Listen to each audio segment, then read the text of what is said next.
It is often difficult for us residing here in the land of opportunity, this glorious democracy of America, to digest the thought that our rights of political participation might be squelched or severely neglected.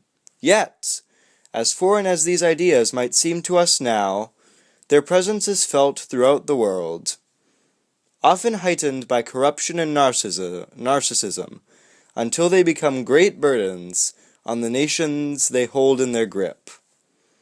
Political participation is, for starters, how the populace shapes laws and policies for their benefit. Political participation is how the people secure their rights and hold on to their privileges. And political participation is how such terrors as anarchy and totalitarianism are staved off. It is thusly unimaginable to think that such joyous practices might be allowed to be hindered, and yet certain grave events have done just so. An online article of the New York Times reports in detail one example of this blatant infringement of the right to political participation, the electoral fraud which took place in the 2011 Russian parliamentary elections, evidence of which was captured on film. Electoral fraud is a complete and utter violation of the people's right to represent themselves in politics, and this instance of it has received much criticism from the West, while sparking massive riots in Moscow.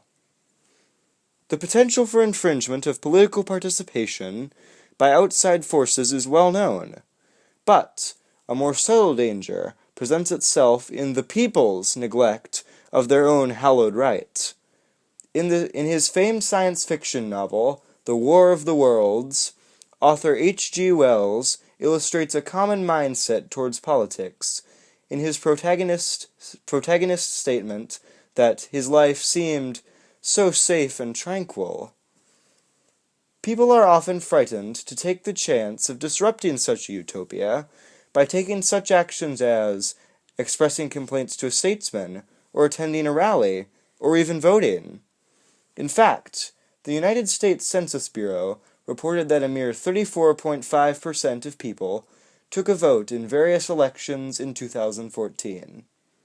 Furthermore, the Pew Research Center found in conducting a 2008 survey that only 30% of those polled exercised their right the previous year by contacting a governing body on a concern, and only 7% took the next step by attending an organized protest.